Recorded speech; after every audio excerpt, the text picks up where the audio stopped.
Hoy nos acompaña al piso Karina Cabo, que es profesora en Ciencias de la Educación, justamente para hablar de estos temas que siempre están presentes y que nos preocupan por sobre todas las cosas, ¿no? Que tiene que ver con tratar de buscar cambios, de responder a las necesidades de este momento, de los chicos, de los alumnos que pasan las instituciones, cómo poder llegar a buen puerto, ¿no? Como siempre decimos, con el aprendizaje, con el saber, y que el chico se sienta más motivado en las instituciones. ¿Qué tal? Bienvenida. ¿Qué tal? ¿Cómo estás? Mira, yo creo que sí, que es necesario pensar en nuestras propias prácticas áulicas, pensar estas nuevas infancias y estas nuevas adolescencias que aparecen en las escuelas. Nosotros tenemos chicos que son muy diferentes a como éramos nosotros cuando éramos chicos, con otras características, con mucha virtualidad. Entonces, eso lo tenemos que tener en cuenta. Lo mismo que las nuevas adolescencias. Hay distintas maneras de ser joven en esta sociedad y como profesores tenemos que saber mirarlo para poder dar clases en forma diferente y que sea mucho más entretenido y que los estudiantes puedan aprender, que es nuestro gran objetivo. Bien, decimos permanentemente, y la gran preocupación de nosotros los adultos, que el alumno está más enfocado al tema de las redes, que ya no es no tiene ese estudio enciclopedista que quizás teníamos antes, que no es por allí de buscar en los libros, sino va directamente, decimos, bueno, buscar la fuente, va y busca en internet.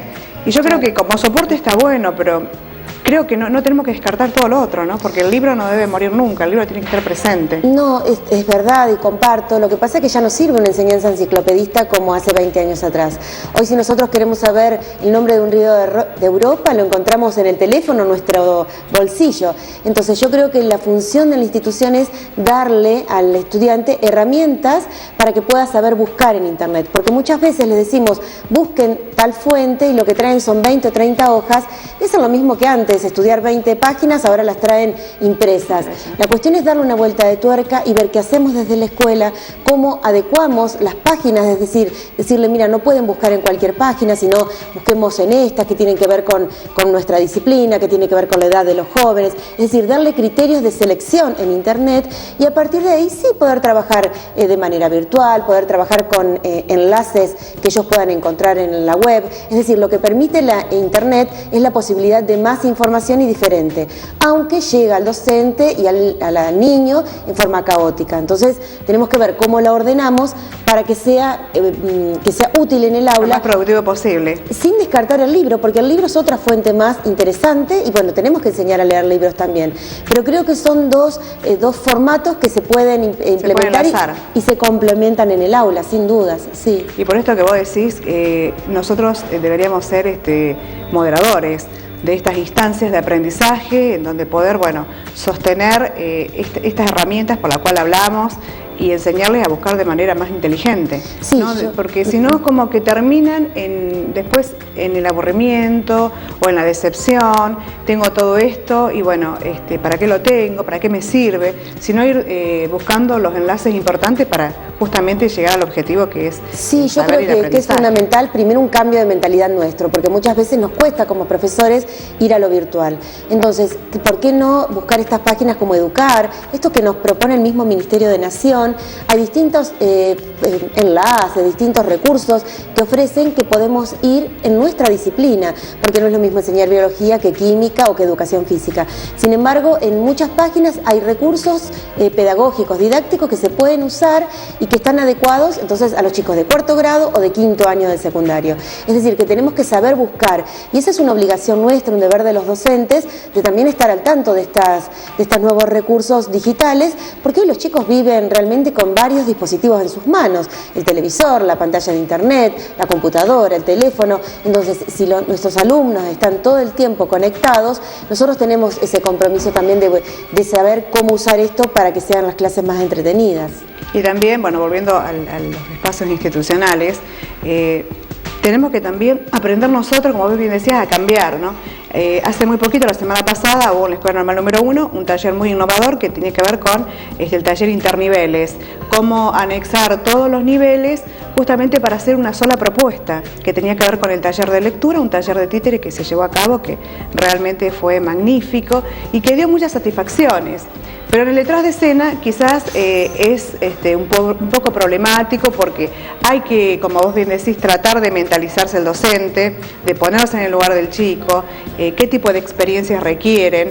Y después todo el esfuerzo. Y quizás hay ya docentes que no se involucren porque digan, no, yo esto no lo puedo hacer, o esto no me interesa, o me parece que no va a poder ser factible. Sí, yo creo que es fundamental que el docente tenga voluntad de cambio y de apertura.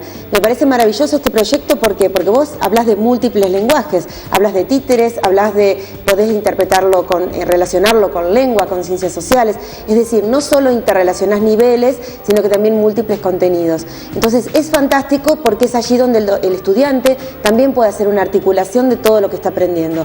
De lo contrario, aprende por compartimentos estancos, aprende matemática, después se va a la profesora, entra a la de lengua y no encuentra sentido ni es significativo el aprendizaje. Yo creo que con proyectos así las escuelas aprenden mucho más. Y además prepararlo o sea, el chico de primaria tiene que saber que va a tener que tener al estar prácticamente pronto a iniciarse el ciclo superior como es el secundario, tiene que saber que el compromiso es mayor y que es mayor el estudio y que su mente tiene que ir adaptándose, lo mismo cuando hacen el salto del secundario al terciario, o sea, sí. Es una preparación que realmente implica tratar de mentalizarse y de acomodarse, ¿no? Porque a veces decimos, sí, terminó primaria, no se sabe qué pasó en primaria, pero el problema es que el alumno solo no se puede acomodar. Seguro. Entonces, tenemos que ir acompañando a los docentes con el equipo directivo para que ese paso entre primaria y secundaria, o secundaria y universidad, no sea realmente tan fuerte ni tan ni que muchas veces lo que le pasa al estudiante es se desgrana del sistema porque no puede adaptarse a ese nuevo sistema o a ese nuevo cambio, a ese nuevo nivel. Entonces nosotros también tenemos que ir acompañando que los cambios sean progresivos. No puede tener una sola maestra hasta séptimo grado y después tener 14 profesores porque realmente el cambio es muy profundo. Entonces esos cambios tienen que ser graduales. Hay muchos proyectos que van acompañando esto, pero bueno, a veces se nota mucho más la diferencia. Bien, bueno, y volviendo a lo que vos hace muy poquito has presentado tu libro, La Escuela para qué, ¿no?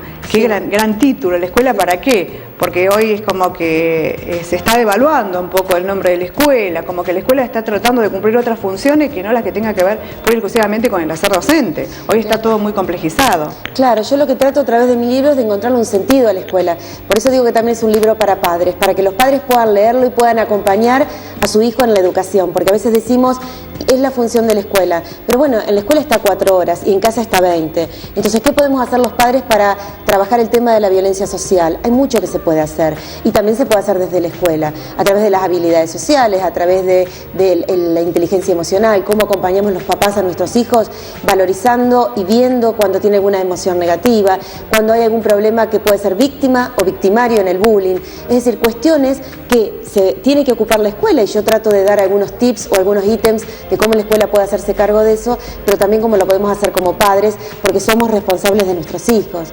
Y así como eso, bueno, hablo de las múltiples inteligencias, de qué manera nosotros en la escuela, si tenemos a alguien que tiene una inteligencia racional y que se destaca en matemática, bueno, no por eso descartarlo en otras disciplinas que no tienen que ver con esto, y cómo realmente dar cuenta en la escuela de estas múltiples inteligencias, de que alguien puede tener una inteligencia musical y potencializar eso, y bueno, distintas maneras de ayudar a comprender en el aula, a enseñar la creatividad, porque estas son problemáticas que muchas veces decimos, bueno, alguien es creativo porque nació creativo, y esto está comprobado que no, que la creatividad se puede desarrollar, se puede acompañar, y yo creo que la escuela es un muy buen lugar para esto. Y entender que también, volviendo a los ejes curriculares, no es terminar con el programa, sino ¿qué puedo aprovechar de ese programa? Seguro. Porque no es como decía Bart, le lleno la cabeza al chico de contenidos y después no sabe el chico qué es lo que aprendió, qué puede extraer como importante como educación para la vida. No, nosotros tenemos contenidos mínimos que hay que trabajar, pero a partir de ahí, en función de los sujetos que están implicados, de los contextos, tenemos que ver cómo damos cuenta de eso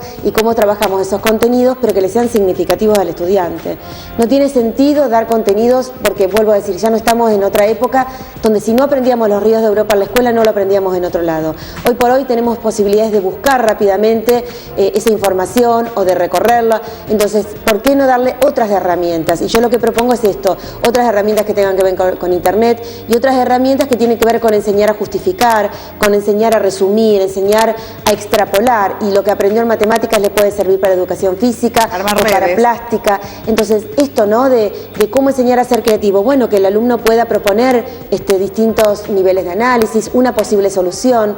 A lo mejor a un niño de 3 años leerle un cuento y que él explique cómo sería el final. Estas cosas muy simples que podemos ir haciendo desde casa y obviamente desde la escuela sistemáticamente pueden ayudar a pensar otra escuela, que es lo que a mí me interesa. No, por supuesto que reconozco la escuela como una instancia de socialización muy fuerte, reconozco que la escuela es un lugar de aprendizaje muy fuerte, pero hay que darle una vuelta de tuerca. Y creo yo que una de las cuestiones es cambiar las estrategias docentes o las estrategias metodológicas. Como nosotros nos posicionamos en el aula, ya como mediador, como guía, y no como ese lugar del saber donde nos paramos en el frente y damos los conocimientos. Sí. Sin embargo, sobre todo en la escuela secundaria, la clase magistral sigue estando presente como única posibilidad. No digo que no haya que explicar, no digo que no haya que estar en el frente, pero bueno, hay que buscar otras estrategias. Y bueno, en el libro trato de aportar en ese sentido. Bueno, muchísimas gracias. No, Muy por valioso tu favor. aporte. Muchas gracias. Hacemos una breve pausa y ya volvemos.